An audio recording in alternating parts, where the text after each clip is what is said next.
The portrait was small enough to fit inside a breast pocket, painted on a thin oval of ivory no bigger than a man's palm, and Alfred Warren had carried it against his heart for 3 years without once knowing the name of the woman who looked out from it with those calm, steady eyes.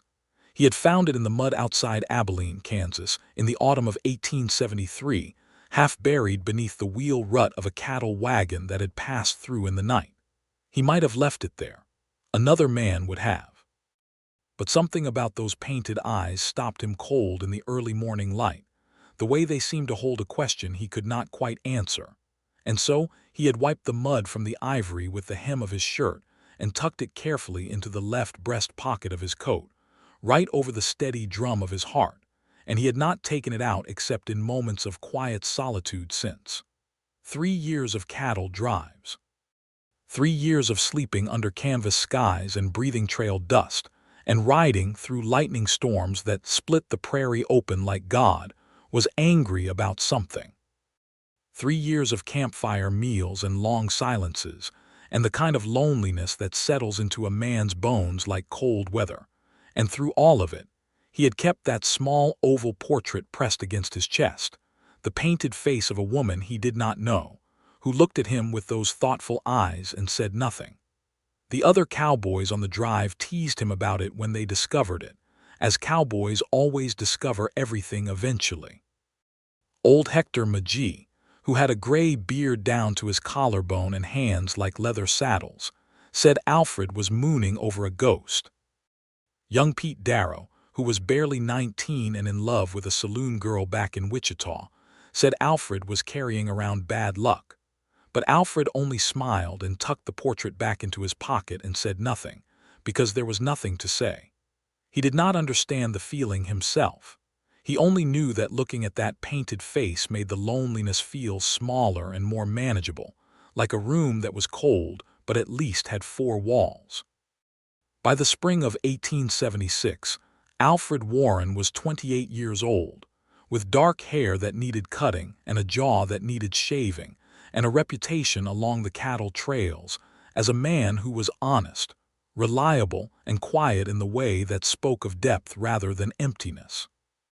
He had saved enough money over his years of riding to buy a small spread of land outside the town of Cassidy Creek, Colorado, a real place with real soil, and a creek that ran clear most of the year, and a modest house that needed work but had good bones. He bought it in March, signed the papers with a handshake and $400 cash, and spent the first weeks of spring patching the roof and repairing the porch boards and pulling weeds from what had once been a kitchen garden. Cassidy Creek was not a large town. It had one main street with a general store, a post office, a church, a saloon that tried to be respectable and mostly succeeded, a blacksmith, a livery stable, and a doctor's office that doubled as the barber's when Doc Harmon was not otherwise occupied. The surrounding land was divided among maybe a dozen ranches of varying sizes, most of them cattle operations, and the people who worked them were the kind of people who minded their own business and expected others to do the same, which suited Alfred perfectly.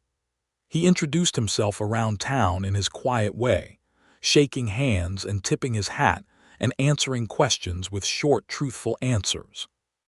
The ranchers sized him up with the practiced eyes of men who read other men for survival, and most of them decided he was all right.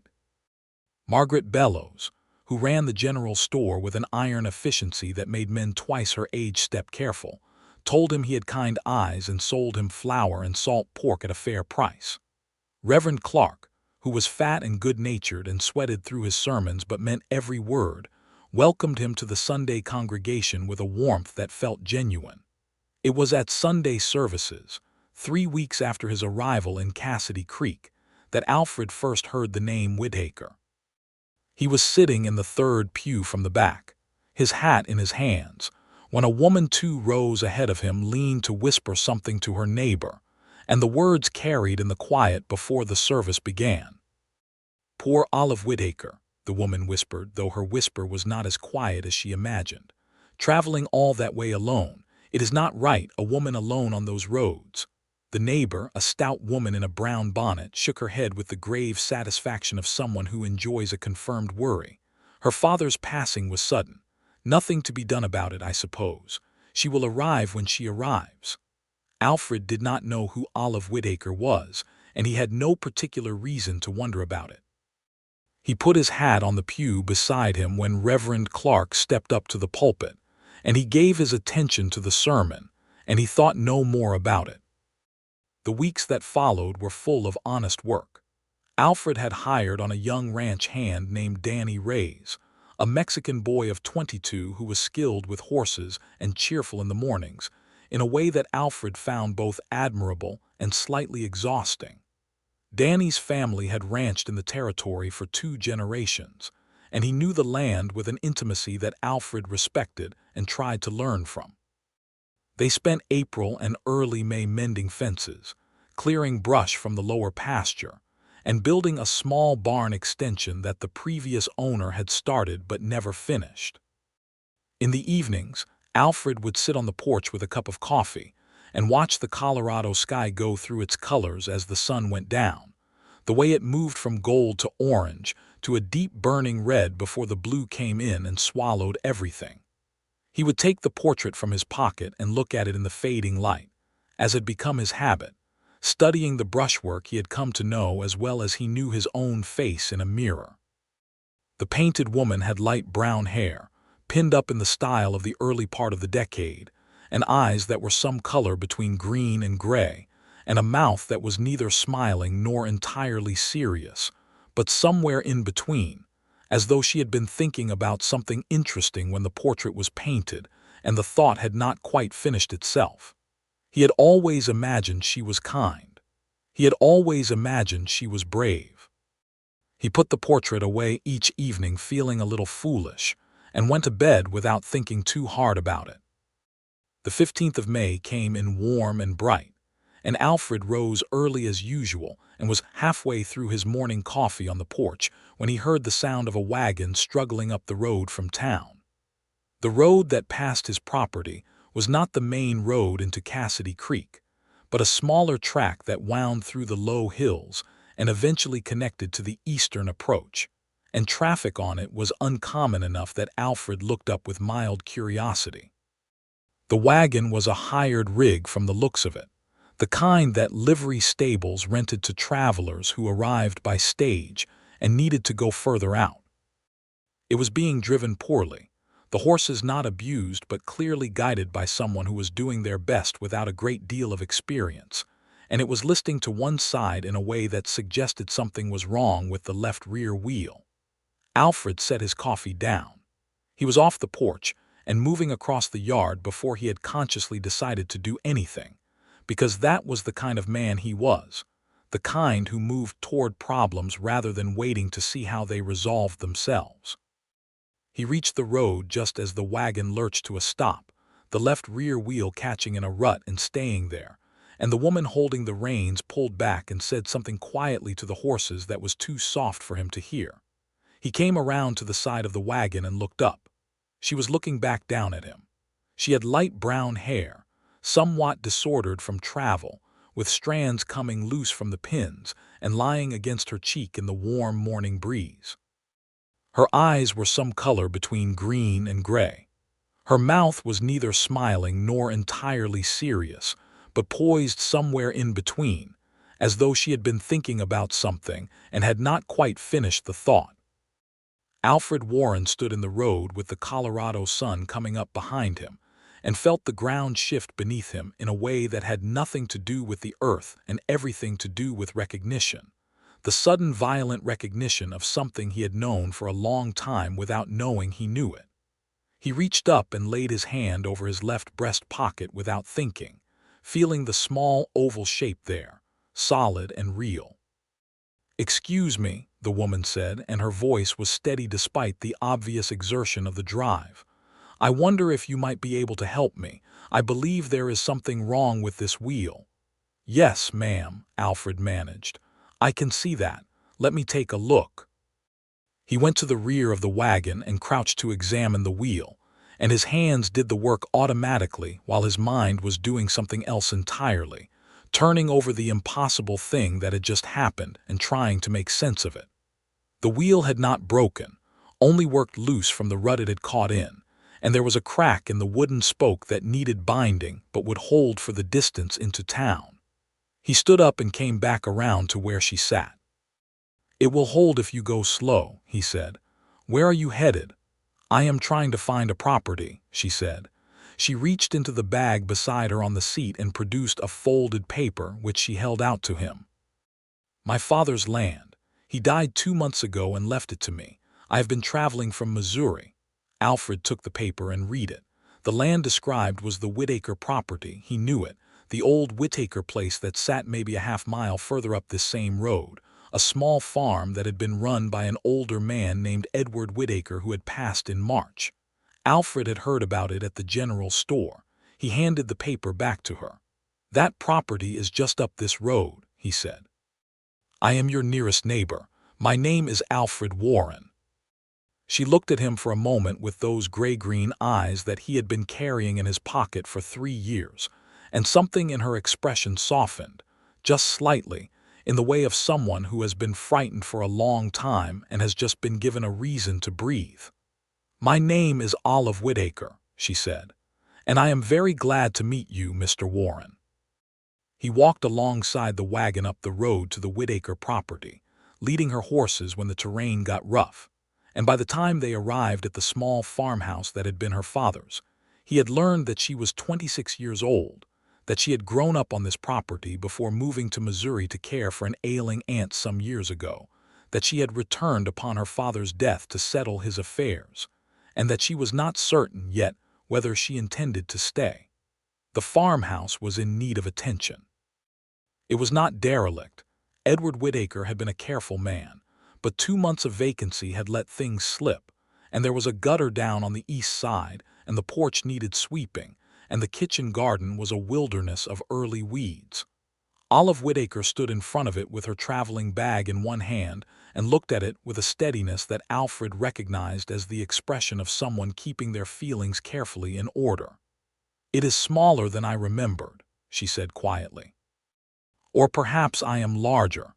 "It is a good piece of land," Alfred said, because it was true and because it was the right thing to say. She looked at him sideways.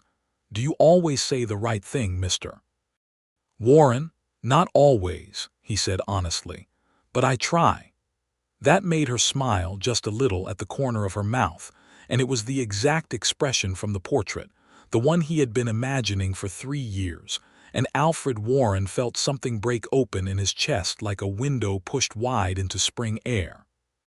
He helped her carry her trunk inside, and he fixed the gutter that afternoon while she swept and aired the rooms, and Danny Ray's brought over a pot of stew from the Warren ranch that evening because Danny had a generous nature, and because Alfred had asked him to without quite being able to explain why he cared so much about it.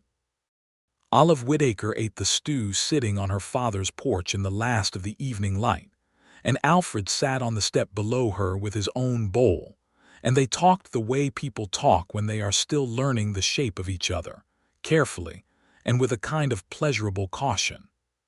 She told him about Missouri and about the aunt she had cared for, a woman named Florence who had been difficult and demanding and not particularly grateful, and she told it without bitterness, only with the clear-eyed honesty of someone who has done a hard thing and made peace with it. He told her about the cattle drives, about the years on the trail, about the land he had bought and what he meant to do with it. He did not tell her about the portrait. He was not ready to tell her about the portrait. He was not sure he would ever be ready to tell her about the portrait because the truth of it sounded, even in his own mind, like something from a story rather than from real life. When she stood to go inside, she paused at the door and looked back at him. "Thank you, Mr. Warren," she said. "For everything today, I could not have managed without you." "You would have managed," he said, and he meant it. "You are that kind of woman." She looked at him for a moment with those calm, considering eyes. "Good night," she said. "Good night, Miss Whittaker," he said. He rode home in the dark with the portrait in his pocket and the feeling in his chest of a man who has been walking in a dry country for a long time and has just, improbably, found water. The days that followed were busy ones, as the days of late spring always are in Colorado cattle country. Alfred had stock to see to, fence lines to check, and the ongoing work of turning a neglected property into a functioning small ranch, which was absorbing work that left little time for idle thought during the daylight hours. But in the margins of the days, in the early mornings and the evenings and the short breaks between tasks, his mind went reliably to Olive Whitaker and the Whitaker property a half-mile up the road. He found reasons to stop by, not manufactured reasons but real ones, the practical concerns of a neighbor with a capable pair of hands and awareness that a woman alone on a frontier property had more work than she could reasonably manage. He repaired a section of fence that was down along the north edge of her land. He checked the condition of the old stone-walled root cellar and reinforced the door. He brought over spare lumber from his own stores when she mentioned the porch boards needed replacing. And Olive Whitaker, who was practical and capable and not given to false modesty about what she needed, accepted his help with a directness he found enormously refreshing, neither playing helpless nor refusing assistance out of misplaced pride. She was not idle herself. She worked from early morning with a focus and efficiency that would have impressed anyone, cleaning and organizing the farmhouse, replanting the kitchen garden, making an inventory of what the property had and what it needed.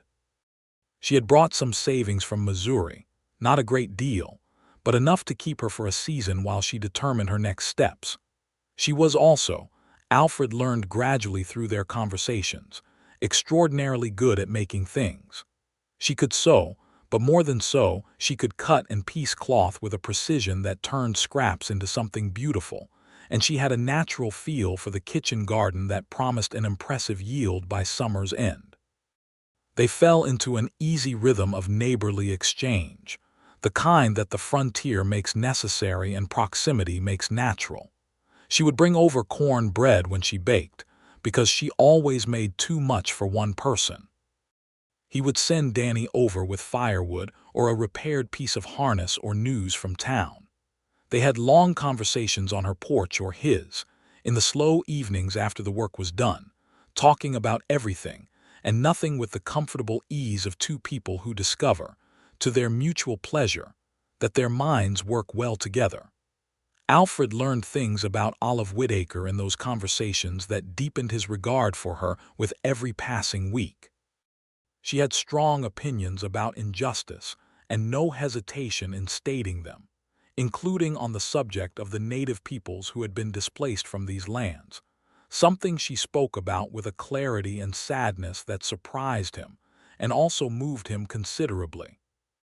She had grown up, she told him, knowing a Cheyenne family who had lived near her father's land in her childhood, before the conflicts of the late 1860s had driven them further west, and her father had traded fairly with them and considered them neighbors, and she had absorbed that perspective and held it. "My father was not a perfect man," she said one evening in early June, turning a cup of coffee in her hands, "but he was a fair one. He believed that a man's word ought to mean the same thing regardless of who he was giving it to. I think that is about as decent a philosophy as a person can have." "I think so too," Alfred said. She glanced at him with that sideways look she had, assessing. "You mean that? You are not just agreeing?" "I do not agree with things just to agree," he said.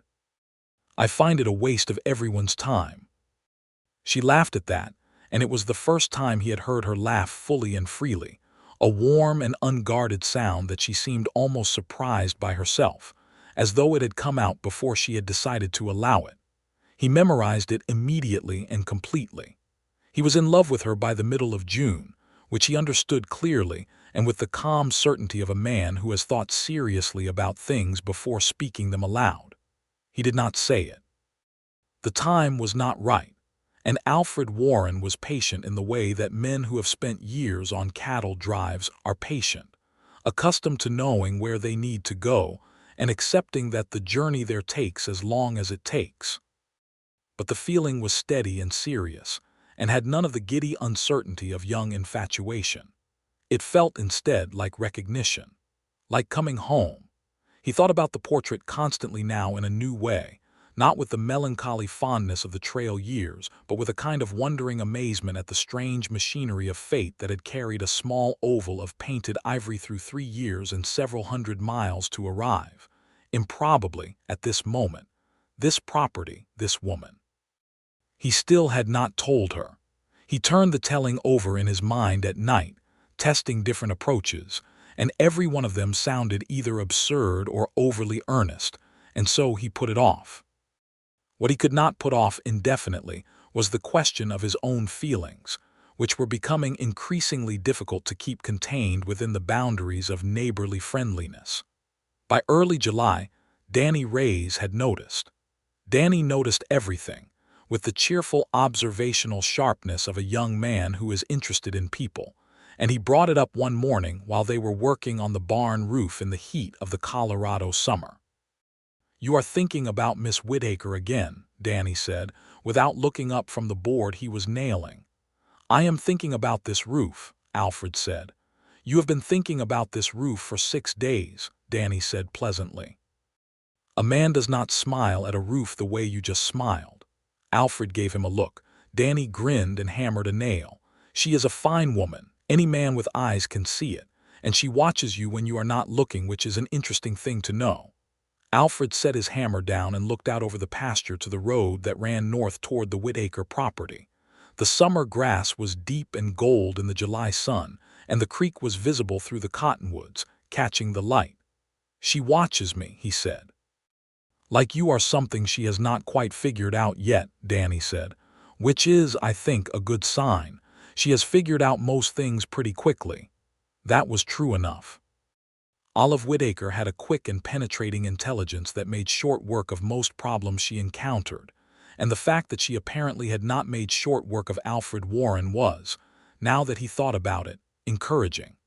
He did not do anything immediately about it, because he was still sorting out the question of the portrait, which felt increasingly like the thing he needed to address before anything else. The longer he waited to tell her, the larger it grew in his mind, the fact of it. It was not that he thought she would respond badly. He thought, if he was honest with himself, that she would find it more remarkable and strange than objectionable. But the telling required a kind of vulnerability that he was still working up to, and he respected the process of working up to things. The event that finally resolved the question came in the form of a summer storm, the violent kind that the Colorado high country produces in July, rolling in fast from the west with a suddenness that does not give a person much warning. Alfred had ridden over to the Whittaker property that afternoon to help Olive repair a section of the kitchen garden fence that a family of deer had pushed through, and they were still working when the sky went dark with unnerving speed, and the wind changed, and the temperature dropped. "We should get inside," Alfred said, looking at the sky. "The horses," Olive said, already moving. They got the horses under cover in the small Whittaker barn just as the first crack of lightning split the sky, and the rain followed immediately, the hard driving kind that turns Colorado summer into a gray-green darkness.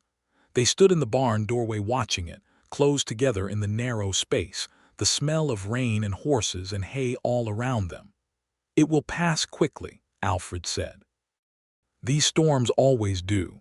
My father used to say the same thing," Olive said. "He said Colorado storms have no patience." She paused. "I miss him.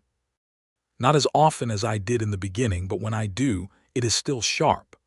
"I know something about that," Alfred said. His own father had died when he was 19, before the cattle drives, and his mother when he was 22. There was no one left of his family, only him, which was part of why the years on the trail had felt so long, and why the purchase of this land had felt so necessary. Olive looked at him, and in the gray light of the storm, with the rain coming down outside and the lightning making the world flash white at intervals, her face was very close and very open, more open than he had seen it before, as though the storm had worn through some of the careful composure she usually maintained. "Alfred," she said, using his given name for the first time, and the sound of it in her voice did something to him that he was not prepared for. "Yes," he said. "You have been wonderfully kind to me," she said, "since the day I arrived, and I want you to know that I see it clearly. I see you clearly. And I think," she stopped, and something flickered across her face that he recognized as courage gathering itself.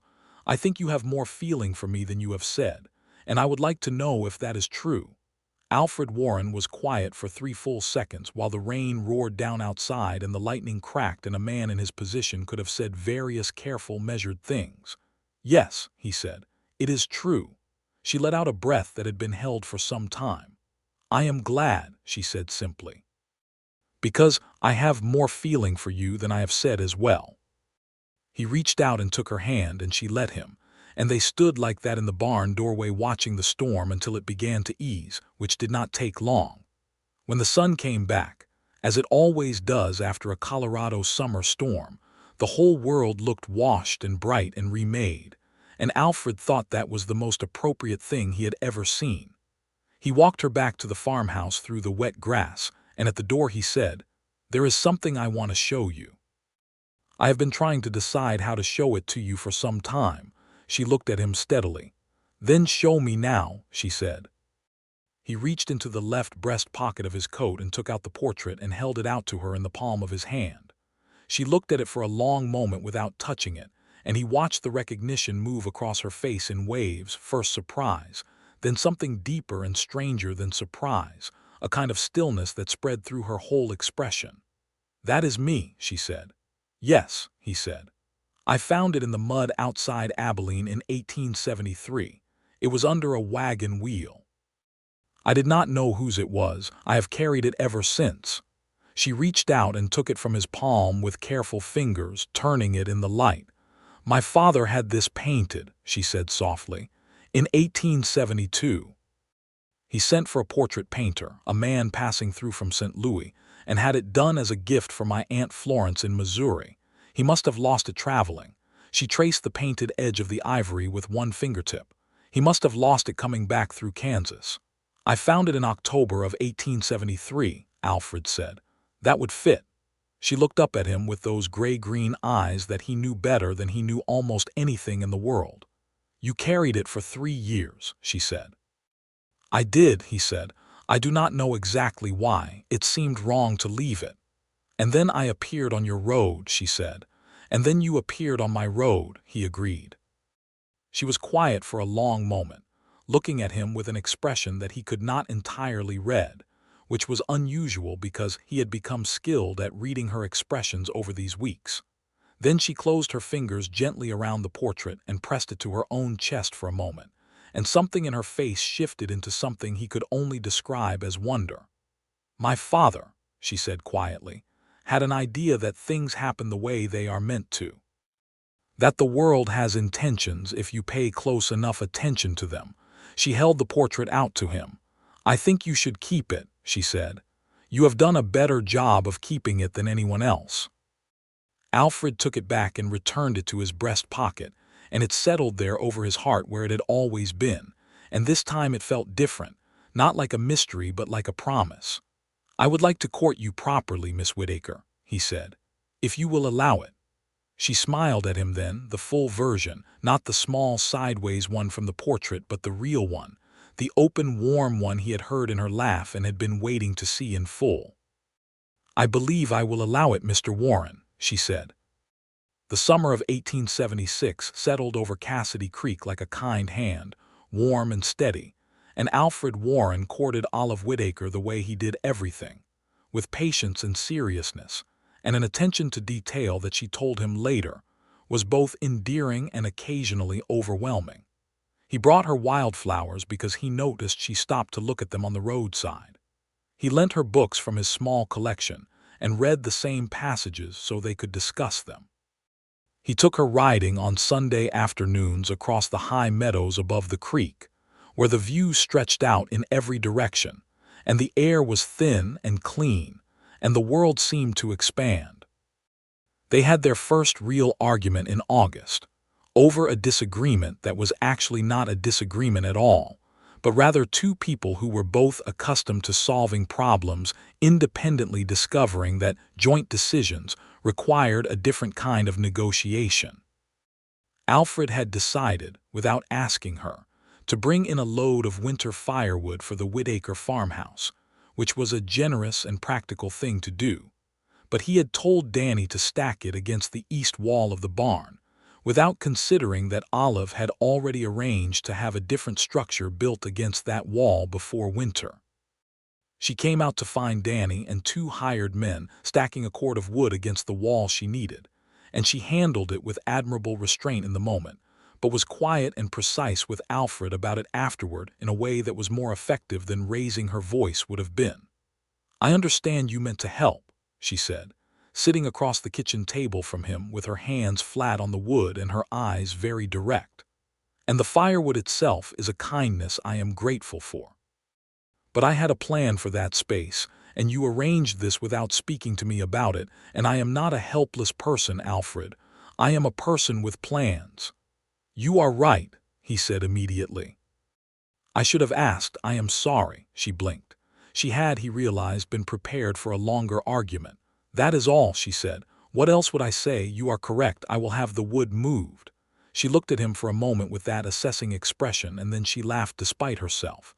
"You are deeply aggravating," she said, "when you are reasonable at exactly the wrong moment." "I will try to be unreasonable next time," he said, keeping his face straight. "Do not you dare," she said. And then they were both laughing, and the argument was over. And Alfred thought he had never loved anything in his life the way he loved the way she laughed. He spent more time at the Whitaker farmhouse as the summer deepened, and the visits grew longer and less formal, until an evening in late August when they were sitting on her porch after supper, and the moon was coming up huge and orange over the eastern hills, and she leaned her head against his shoulder with a naturalness that suggested she had been considering it for some time and had finally decided to do it. He did not move. He sat very still and let the warmth of her against his shoulder be the most important thing in the world, and watched the moon climb, and felt the portrait in his pocket and the night air on his face and the particular quality of contentment that comes only to people who have been patient enough to wait for the right thing. "I do not want to go back to Missouri," she said. "Then do not," he said. "My aunt's house is there. I have obligations." "Is Florence still living?" "She is. And she is not in good health, but she has a neighbor woman who looks after her adequately, and I have written to arrange for a girl from the town to come in regularly. Florence and I have never been particularly close.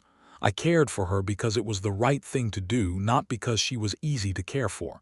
I do not think she requires me specifically." "Then it sounds as though you have already decided," Alfred said. She lifted her head and looked at him. "I want you to ask me to stay," she said. "I am not ashamed to say so. I want to hear you say it." Alfred turned to face her, which put them very close together in the autumn evening light, close enough that he could see the fine detail of her face with perfect clarity, the small scar at her temple from a childhood fall she had mentioned once in passing, the way her eyes changed color slightly in different light. "Stay," he said. "Please, I am asking you to stay, Olive." She looked at him for a long, still moment. "All right," she said. "I will stay." He kissed her then for the first time, and it was the simplest and most certain thing he had ever done, and she kissed him back with an honesty that made everything clear, the way a good match strikes in the dark, and suddenly everything is visible. September came in on a cool wind, and the aspen trees on the higher slopes above Cassidy Creek went gold all at once the way they always do, sudden and brilliant and extravagant, as if the whole mountain had been waiting to make a point. Alfred proposed to Olive on a Tuesday morning in the third week of September, at her kitchen table over coffee, which was not a grand or ceremonial occasion, and was, for exactly that reason, exactly right. He had thought about doing it in one of the high meadows on a Sunday ride, or at the end of an evening on the porch, or in some other location that would make a better story later. But when the morning came and she was sitting across from him with her coffee and a letter she was writing to her aunt, and the early light was coming in through the kitchen window and touching her hair and the side of her face, he simply could not wait any longer. "Olive," he said. She looked up from her letter. "I would like to marry you," he said. "I have thought about it a great deal and I cannot think of any argument against it, and I can think of a very large number of arguments in favor of it, and I love you completely and have for some time, and I would like very much for you to be my wife." She set her pen down with great deliberateness.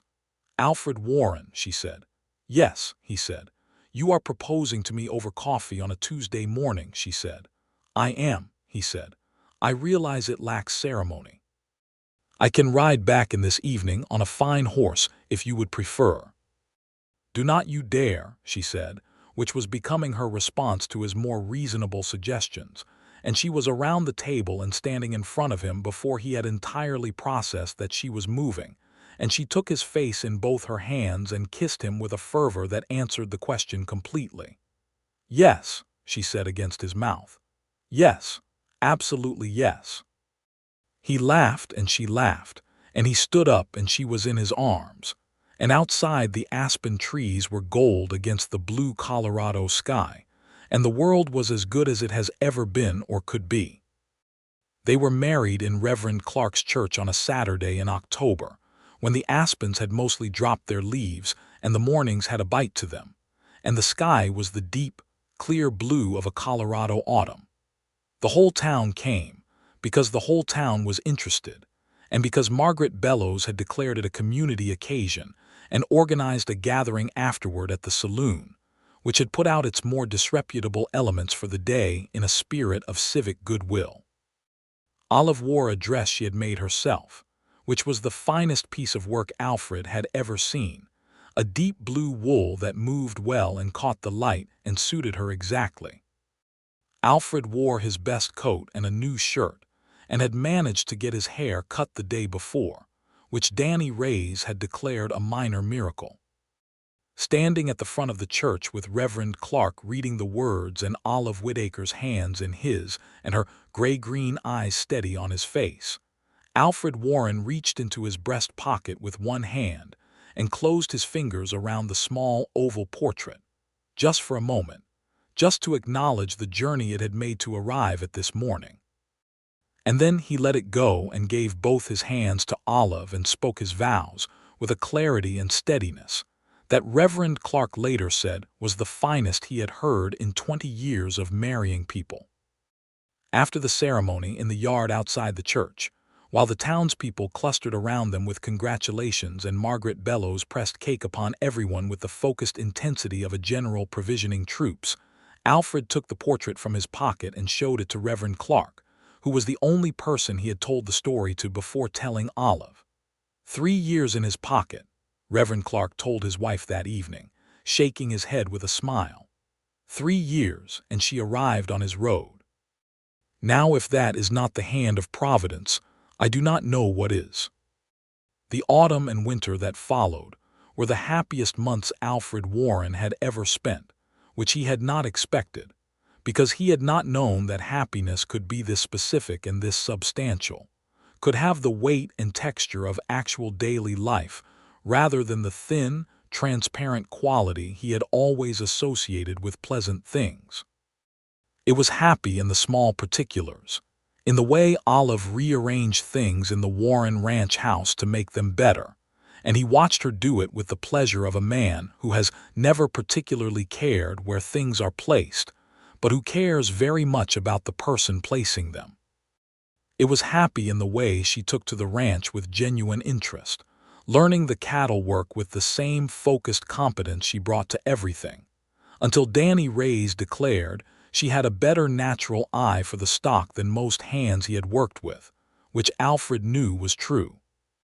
It was happy in the long winter evenings by the fire when she read aloud to him, and in the Sunday mornings when they lay in bed with the snow outside and no particular urgency to the day, and in the way she said his name in the dark that made him feel like the luckiest man who had ever lived in this or any territory.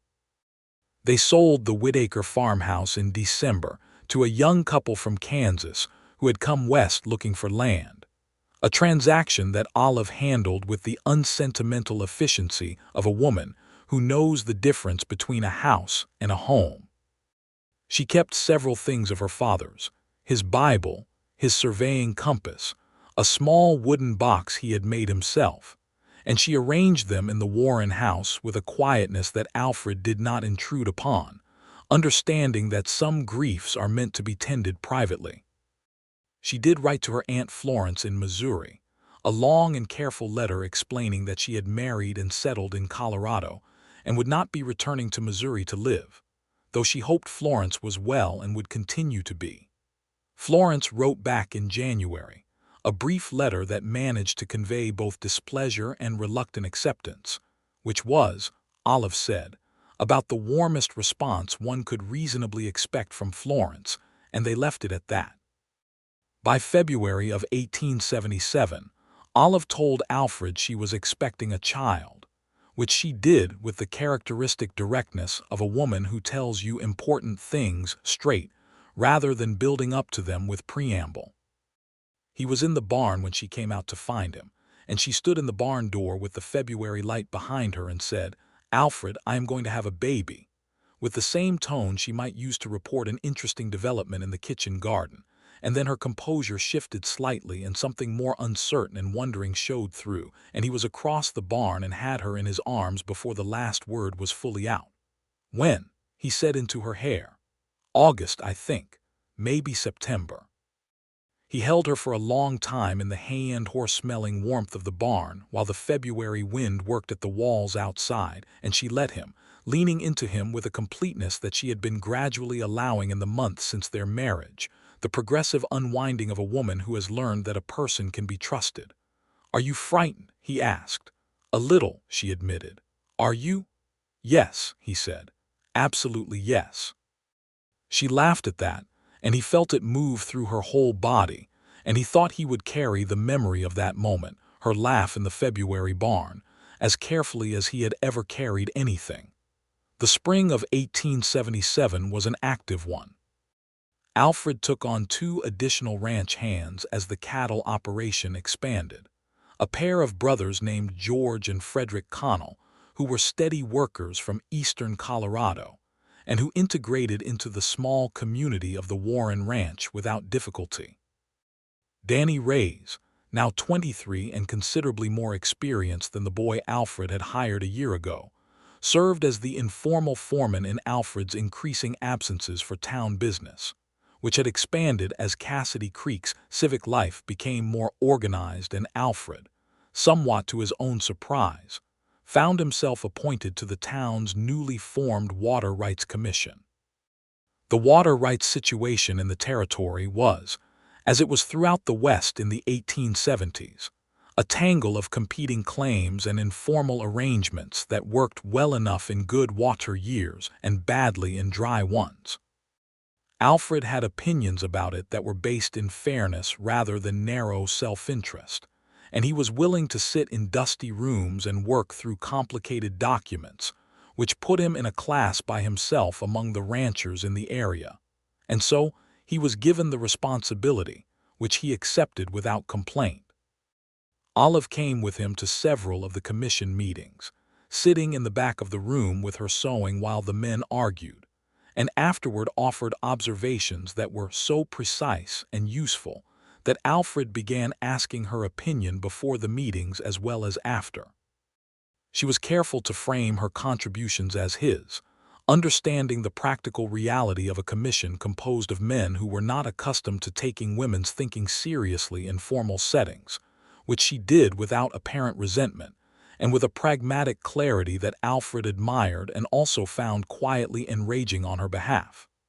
"You should be on the commission," he told her one evening, walking back from a meeting. "That is kind," she said. "It is not kind, it is true. You are sharper than anyone in that room, including me."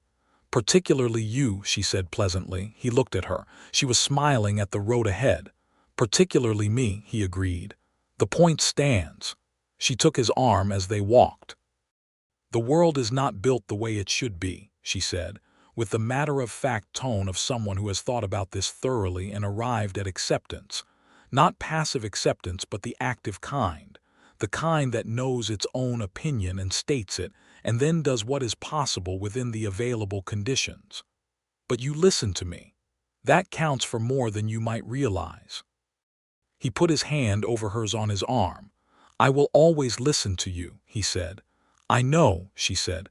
"That is one of the reasons I married you." The summer of 1877 was hot, and the ranch work was relentless, and Olive, advancing through her pregnancy with her characteristic refusal to be particularly inconvenienced by it, managed the household and the kitchen garden, and kept the books for the ranch operation, with a focus that Alfred monitored with a vigilance that she tolerated with good humor and occasional exasperation. "I am pregnant, Alfred, not ill," she told him one July morning when he tried to take a water bucket from her that she was perfectly capable of carrying. "The doctor says I am perfectly healthy. Please go and do something useful." "I am being useful," he said. "You are hovering," she said. "Go hover over the cattle. They will find it less annoying." He went and hovered over the cattle, who did indeed seem less bothered by it, and when he came back in the evening she had made a lamb stew that was so good it temporarily resolved all his anxieties. The baby came in late August, a boy, red-faced and furious about the whole business, arriving with the assistance of Doc Harmon and a neighboring woman named Clara Webb who had experience with births, in the bedroom of the Warren Ranch house on a hot August night that felt in retrospect like the longest night Alfred had ever lived through. He waited in the front room and listened to sounds he could not interpret and felt more helpless than he had ever felt in his life, more helpless than being caught in a lightning storm on the open range or navigating a river crossing in flood, because those things at least gave a man something to do with his hands and his body. This required only waiting, and he was not built for waiting of this particular kind, the kind that has everything in the world riding on it. When Doc Harmon opened the bedroom door and said, "You have a son, Mr. Warren." Mother and boy are both well. Alfred Warren, who had spent 3 years riding cattle drives through all conditions without complaint, sat down heavily in his kitchen chair and put his face in his hands and shook for approximately 30 seconds, and then he stood up, straightened his shirt, and went in to meet his wife and his son. Olive was exhausted and clear-eyed and more beautiful than he had ever seen her, propped against the pillows with the infant in her arms, and she looked up at him when he came in the door with a smile that had nothing held back in it, no composure maintained, just pure open love. "Come and see him," she said. Alfred sat on the edge of the bed and looked at his son, who was very small and very pink, and appeared to find the whole situation of being alive extremely controversial. He reached out one finger and touched the baby's cheek, and the baby turned toward the touch with a blind, urgent faith in whatever the world was about to offer him. "He is perfect," Alfred said, which was not quite accurate and also completely true. "He looks like you," Olive said. "He looks like a very small and angry old man," Alfred said. Olive laughed, the free, unguarded laugh he loved, and the baby startled at the sound of it and then relaxed, already recognizing his mother's voice, already learning the particular landscape of her. They named him Edward, for Olive's father, with Warren as his surname, and the boy thrived from the beginning with a constitution that suggested he had decided to be robust as a matter of personal principle. He slept in a cradle that Alfred had built over the summer from pine and walnut, fitting the pieces together in the evenings after supper with the careful attention he brought to all made things, and he grew rapidly and loudly, and with an alertness that both his parents found fascinating and demanding. The autumn of 1877 was full of the complicated joy of new parenthood, the exhaustion and the wonder existing simultaneously in a way that Alfred had not anticipated, the way a night could be both desperately hard and quietly sacred. He and Olive navigated it together with the same practical honesty they brought to everything, dividing the work without ceremony and supporting each other through the rougher patches, with a directness that had become the hallmark of how they operated. Danny Reyes, who had become deeply fond of both of them over the year and a half he had worked on the Warren Ranch, took to young Edward with the enthusiasm of a much older brother, and Edward, from his earliest weeks, seemed to find Danny's presence particularly calming, which Danny took as a personal compliment, and Alfred took as evidence that his son had good instincts. The winter of 1877 into 1878 was a hard one, cold in a way that the Colorado winters can be when they decide to make a point, with snow that came early and stayed late, and gave the ranch work a grinding quality that tested everyone's patience. Alfred kept the cattle through it with the help of his hands, and Olive kept the household with a competence that was nothing short of remarkable, managing the stores and the food and the warmth of the house with the precision of someone who has thought carefully about survival and knows the difference between what is necessary and what is merely comfortable.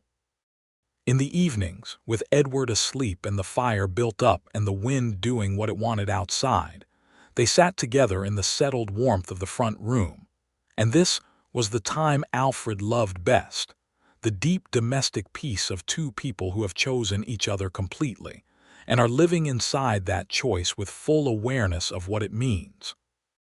He told her about the cattle drives in detail during these winter evenings, things he had not told her before, the smaller stories from those years, the particular loneliness of the trail, the friendships formed with other cowboys that were genuine and deep, but did not survive the end of the season, the way the land looks at night on the open range when the stars are out and the cattle have settled, and the world seems both infinite and oddly intimate. She listened with her full attention, the way she always listened, and told him in return about her years in Missouri, the complicated texture of caring for someone who does not particularly want your care, the way loneliness can exist inside a house full of obligation. "We were both alone for a long time," she said one evening, with the fire burning low and Edward making the small sounds of deep sleep from his room. "Yes," Alfred said. "And then we were not," she said. "No," he said. "And then we were not." She leaned her head on his shoulder, which she did in the evenings now with the ease of long habit, and he put his arm around her, and the fire settled and the wind worked at the windows, and outside the snow was deep and white and the stars were brilliant and cold and the world was very large and very quiet. "Alfred," she said. He said. "I am glad it was you," she said. "That found the portrait. I am glad it was you who carried it." He pressed a kiss to the top of her head. "So am I," he said. "More than I know how to say." Spring came back the way it always does in Colorado, first tentatively, and then with a rush of warmth and green that makes the hardness of winter seem both recent and very far away. Edward, 8 months old and newly interested in the proposition of mobility, spent the spring days attempting to drag himself across the kitchen floor with an ambition that outpaced his current physical capacities, and Olive watched him with the concentrated delight of a woman who finds her child genuinely interesting, which Alfred thought was the best kind of parent to be. The ranch was expanding in ways Alfred had not entirely planned but welcomed. 2 of the neighboring ranchers had come to him with a proposal to organize a small cooperative for the purchase of winter feed, reducing costs for all 3 operations, and Alfred had worked through the numbers with Olive over 3 evenings and agreed to it. The Water Rights Commission had resolved 2 of its 3 outstanding disputes, and Alfred had brokered both agreements by the simple means of finding what was actually fair, and saying so with enough persistence and goodwill that both parties eventually came around.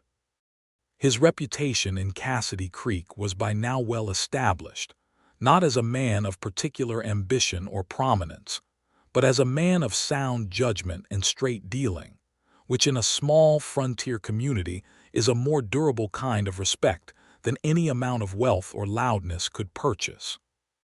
Olive's reputation was equally solid, built partly on her evident competence and partly on the directness with which she spoke when she had something to say, which people in the territory respected even when they found it surprising in a woman.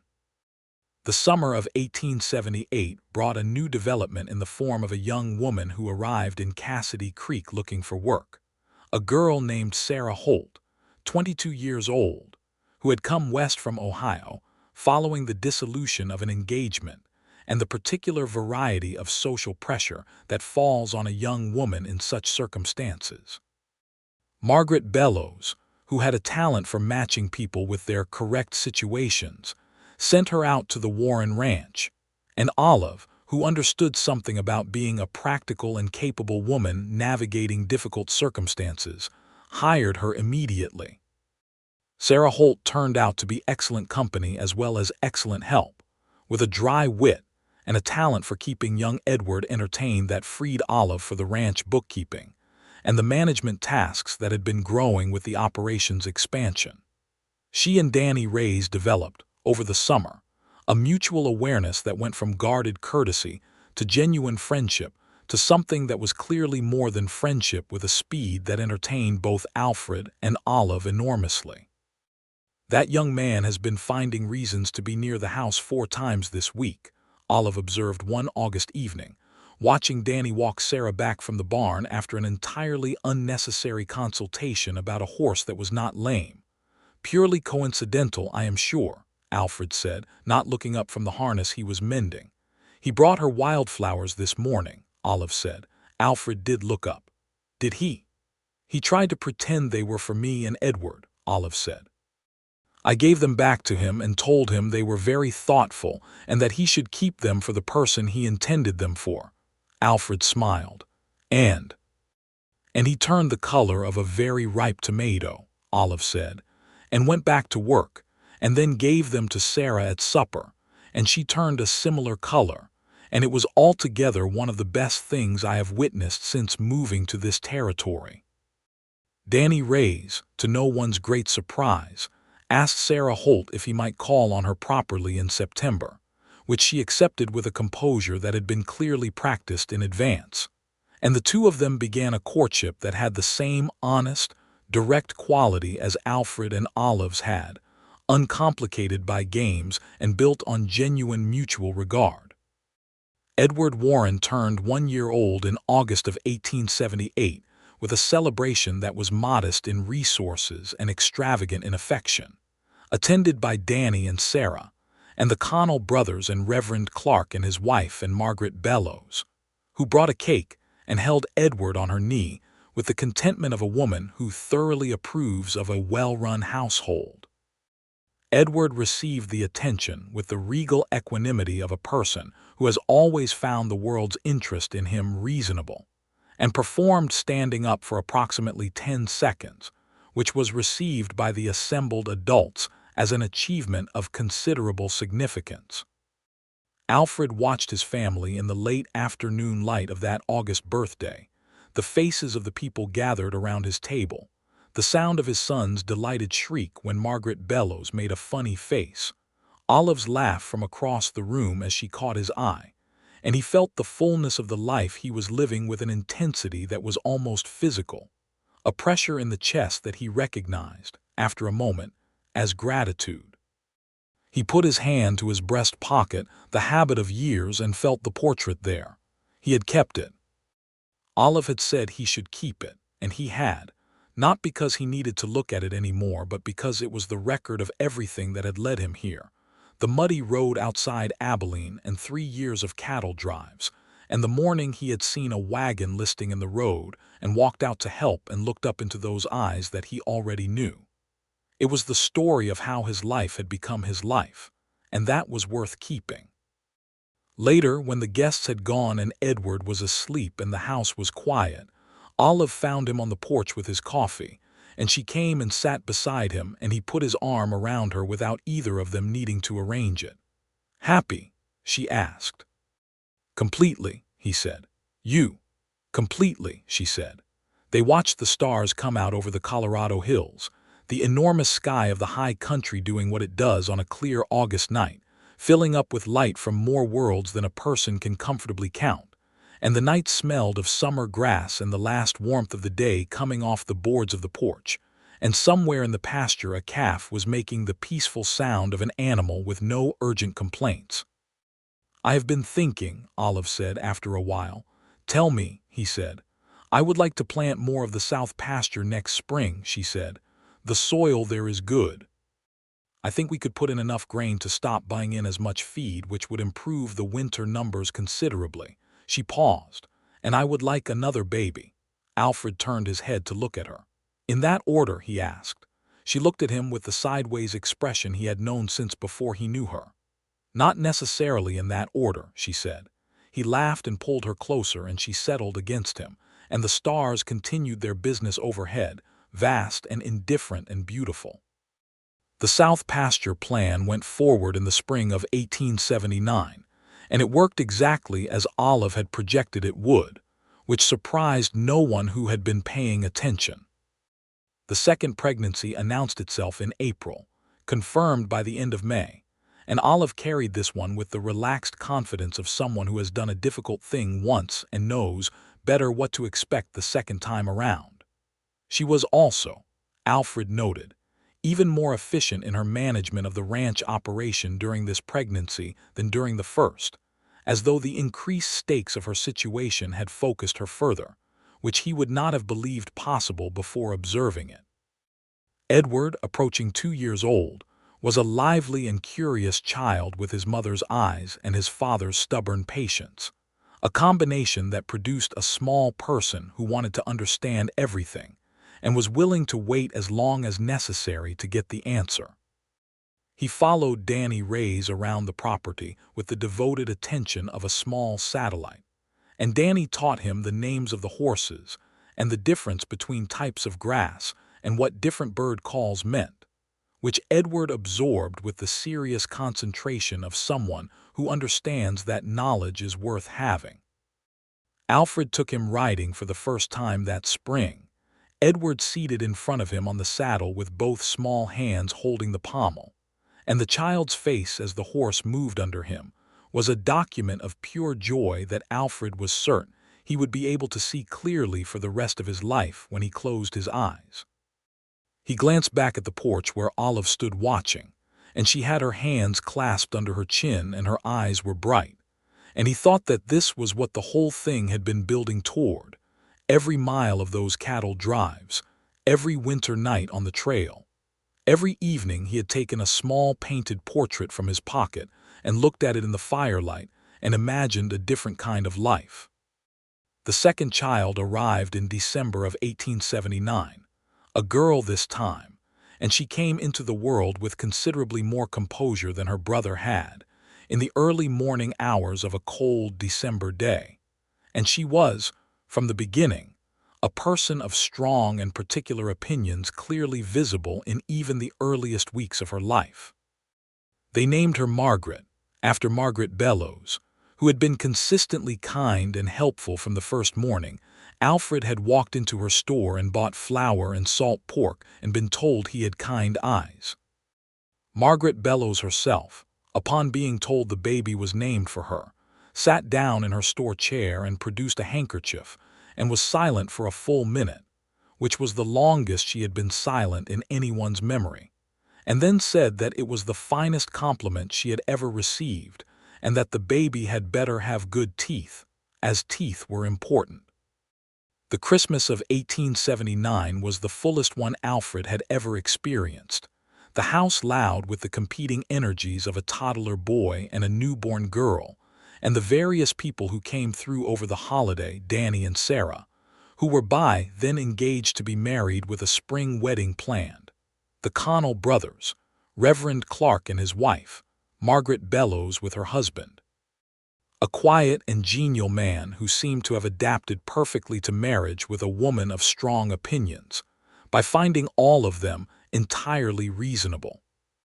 Alfred stood in his front room on Christmas evening with young Margaret asleep on his shoulder and Edward rearranging the contents of a low shelf with the methodical focus of a small engineer, and Olive at the kitchen table talking with Clara Webb about something that was making them both laugh, and the fire going, and the smell of pine, and the warmth of the people inside his house against the cold of the December night outside, and he felt the full weight of the word gratitude.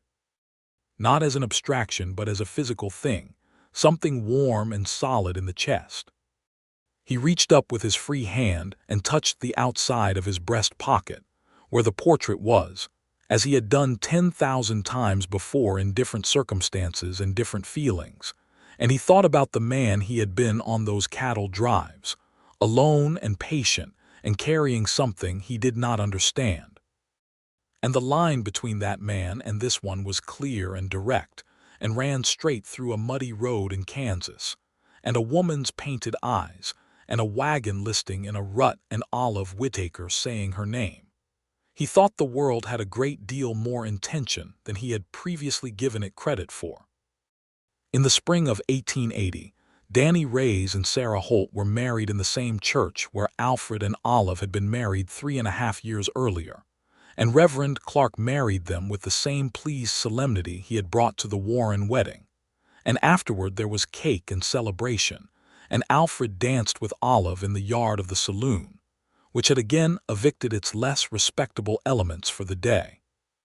While Edward sat on Margaret Bellow's knee, and baby Margaret was passed among the various admiring guests, dancing with Olive in the April evening, her hand in his and the fiddle going, and the cottonwood trees putting out their new leaves in the warm air.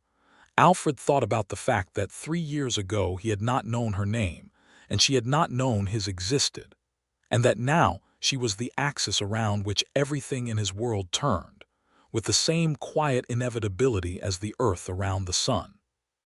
He pulled her a little closer than was strictly required for the dance, and she let him, tilting her face up to look at him with those gray-green eyes that he had been looking at for 4 years now in the flesh and 3 years before that in miniature, and he thought he would look at them for the rest of his life and still find them interesting. "What are you thinking about?" she asked, reading his face with the accuracy of a woman who has had 4 years of practice. "You," he said honestly. "Specifically," she said, because she had never been satisfied with unspecific answers. "About the fact that I carried your portrait for 3 years and you were out there the whole time," he said. "Living your life in Missouri, and now you are here."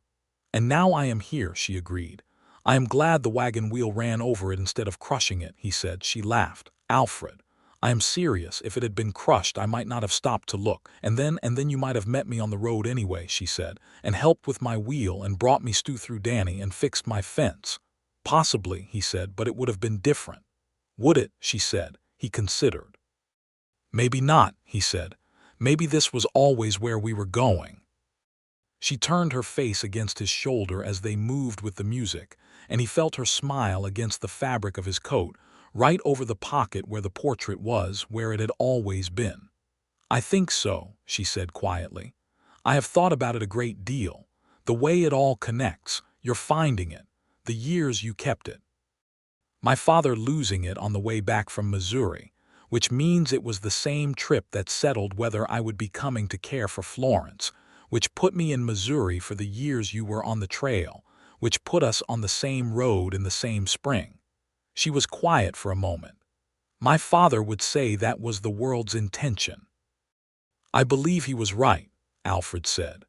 The dance went on, and the April evening deepened into night, and the stars came out, and the fiddle kept playing, and the people of Cassidy Creek danced in the yard, while the mountains stood dark against the sky and the creek ran in the dark beyond the cottonwoods. By the summer of 1880, the Warren Ranch was a settled and productive operation with 4 full-time hands, a working cattle herd of respectable size, the south pasture producing the grain yields Olive had projected, and a kitchen garden that Danny's wife Sarah had expanded into something approaching a small market garden, selling surplus produce at the Cassidy Creek General Store with Margaret Bellow's enthusiastic blessing. The Reyes family, as they now were, lived in the old bunkhouse which Alfred and Danny had enlarged and properly converted the previous winter, and their first child was expected by autumn, a development that had produced in Danny the same combination of joy and barely managed anxiety that Alfred remembered very clearly from his own experience. Alfred spent a long August afternoon with Danny walking the fence lines, which was useful work, and also the kind of work that allows for conversation at the pace that men find most natural, slow and punctuated by the practical business of checking posts and wire. "Are you frightened?" Alfred asked when Danny had been quiet for a while with the expression of a man thinking hard about something. "Yes," Danny said, "very much." "That is correct," Alfred said. "That is exactly the right answer." Danny looked at him sideways. "Did it stop?" "No," Alfred said. "It changes. The fear gets smaller and the wonder gets larger, and eventually the wonder wins." He checked a fence post and found it sound. "But you do not get to skip the fear part. Nobody does." Danny nodded, absorbing this. "How is it that you always know the right thing to say?" he asked. "I do not," Alfred said. "Ask my wife." Danny smiled. "She says you are occasionally aggravating when you are reasonable at the wrong moment." "That is accurate," Alfred agreed. They walked on through the summer afternoon, the grass deep and gold around them and the mountains blue in the distance, and it was good work on good land in good company. And Alfred thought there was very little in a man's life that could honestly be asked to be more than that. Edward Warren turned 3 in August, and his sister Margaret was 8 months old and newly furious about the injustice of not yet being able to walk.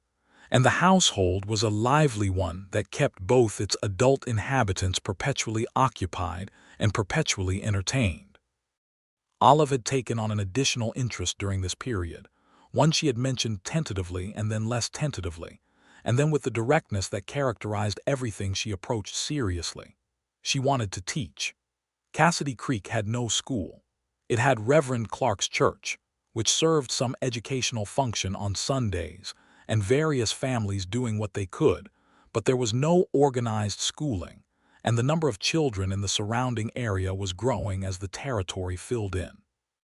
Olive had raised the matter at 2 town meetings, speaking with the precision and force of a woman who has thought the problem through completely. And the response had been the mix of agreement and inertia that civic proposals typically receive, with some people enthusiastically in favor and others in favor in principle, and unwilling to commit to anything specific. Alfred had offered, at the town meeting, the use of the Warren Ranch's unused storage building as a temporary schoolroom, which was large enough and had decent windows and could be made serviceable. Margaret Bellows had offered to organize the purchase of basic school supplies. Reverend Clark had offered to write to the territorial authorities about formal recognition. Between the 3 of them, they had created sufficient momentum that by October of 1880, the Cassidy Creek School was a functioning reality, with Olive Whittaker Warren as its teacher. She taught 12 children the first term, ranging from age 6 to 13, in the converted storage building with its whitewashed walls and the stove Alfred had installed, and the rough plank benches that the Connell brothers had built over a weekend. And she taught them reading and arithmetic and writing, and enough geography to understand where they were in the world. And she did it with the full force of her intelligence and her characteristic combination of warmth and precision that made children understand both that they were cared for and that carelessness was not acceptable. Alfred would sometimes walk over at the end of the school day and stand in the doorway watching her with her students, and the picture she made in that room was one he added to the permanent gallery of images he carried, the ones he knew he would be able to see perfectly whenever he needed to, for the rest of his life. She was magnificent at it. She had always been magnificent at everything she turned herself to, but teaching suited her in a particular way, as though it was a thing she had been moving toward without knowing it, the same way he had been moving toward her. The territorial authorities sent an official letter in December confirming the Cassidy Creek School as a recognized institution, which Olive read at the kitchen table, and then folded very carefully and put in her father's wooden box with the Bible and the compass.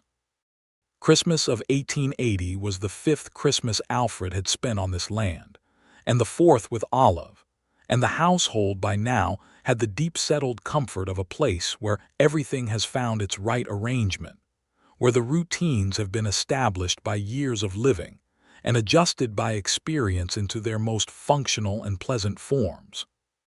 The house had been expanded twice, once with a proper addition for the children's room, and once with a back porch that Olive had wanted for the summer mornings. And it looked now like what it was, a house that had been lived in and cared for and added to by people who intended to stay. Edward was a person of definite personality by now, 3.5 years old, and possessed of a tenacious curiosity and an absolute commitment to fairness that made him a charming dining companion and an occasionally exhausting negotiating partner. He had also developed a powerful attachment to his father's horses, inherited from some combination of both parents' comfort with animals, and Alfred had determined that by spring he would be old enough for proper riding lessons. Margaret, 14 months and implacably herself, had been walking since October with the aggressive confidence of someone who has been waiting too long and intends to make up for lost time, and she followed her brother with a devotion that Edward received with the gracious condescension of an older sibling who has decided to allow it. On Christmas evening, after the children were in bed and the guests gone and the house quiet, Alfred and Olive sat by the fire the way they had sat through 4 winters now, with the settled ease of people who have learned the particular comfort of shared silence. The fire burned low and the light was warm and the night outside the windows was cold and clear and blue.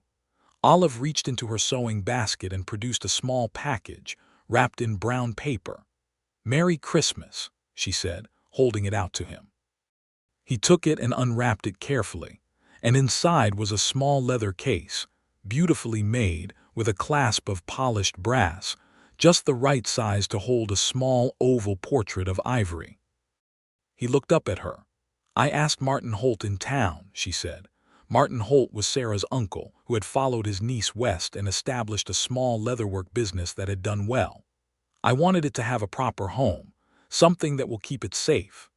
Alfred opened the case and looked at the portrait inside, the familiar painted face with the gray-green eyes, and the expression he now knew was her expression, the one she had when she was in the middle of an interesting thought. He looked at it for a long moment, and then looked at Olive sitting across from him with the firelight on her face, alive and real and entirely herself, and he felt the full, circular completeness of the thing, from the mud in Kansas to this fire-lit room, every mile and every year of it accounted for and arrived at its proper destination. "It is perfect," he said. "You may stop carrying it in your coat pocket now," she said. "It will be safer in the case." He closed the case gently. "Where should we keep it?" she considered. "The mantelpiece," she said, "where we can both see it." He got up and set it on the mantelpiece, centered between a small photograph of their wedding and a carved wooden horse Edward had received from Danny last Christmas, and stepped back to look at it. "Better," Olive said from her chair. "Better," he agreed. He came back and sat beside her, and she leaned into him with the ease of 4 years of evenings exactly like this one, and the fire settled, and the clock on the wall ticked, and outside the Christmas night was still and cold and full of stars. "Alfred," she said. "Yes," he said. "Thank you," she said, "for all of it." He knew she meant everything, the walking alongside the wagon, the stew sent through Danny, the fences mended and the winter wood, and the proposal over coffee on a Tuesday morning, and the life they had built together in this house on this land. He knew she meant the portrait kept safe through 3 years and several hundred miles of hard country, carried over his heart by a man who did not know why but did it anyway. "You do not have to thank me," he said. "I know," she said. "I want to." He pressed a kiss to the top of her head. "Merry Christmas, Olive," he said. "Merry Christmas, Alfred," she said. And outside, the stars of the Colorado winter kept their ancient and indifferent positions over the mountains and the creek and the dark sleeping town of Cassidy Creek, and the Warren Ranch house where the light in the windows burned warm and steady against the dark, a signal to the cold and the distance that the people inside were accounted for, were present, were home. In the years that came after, when people in Cassidy Creek told the story of Alfred and Olive Warren, which they did with the frequency that good stories are told in small places, the portrait on the mantelpiece was always the part that caught people the longest.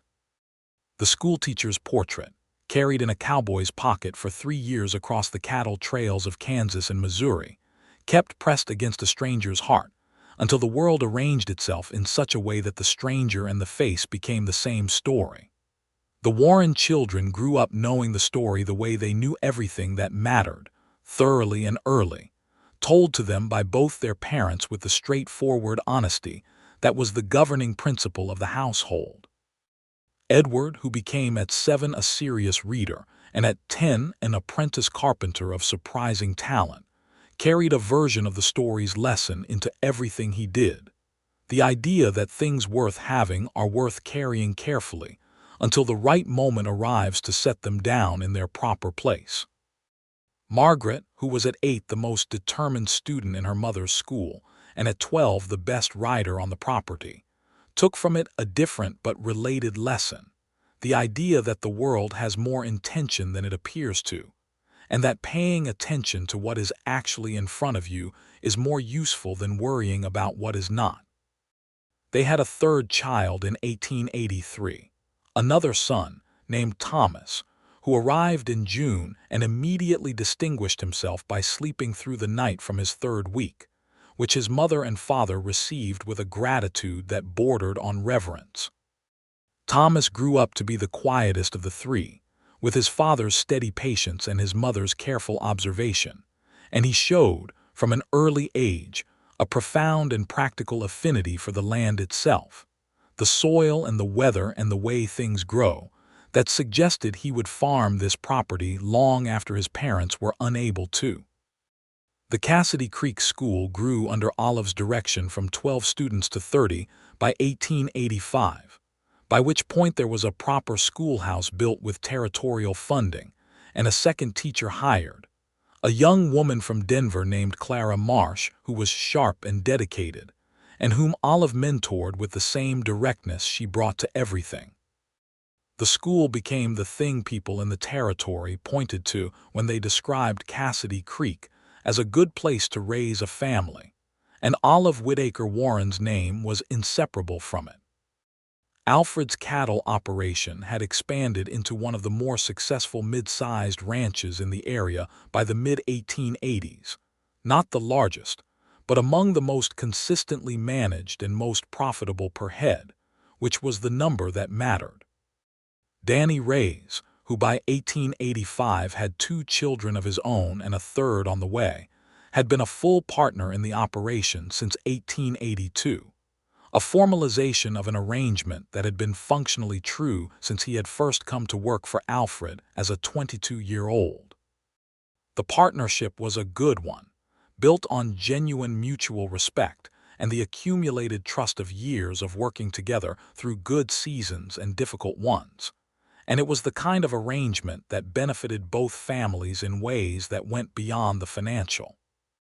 The Water Rights Commission, which Alfred had served on since his first year in Cassidy Creek, had by the mid-1880s resolved all of its outstanding disputes and established a framework that served the local ranching community well enough that neighboring territories sent representatives to ask how it had been managed.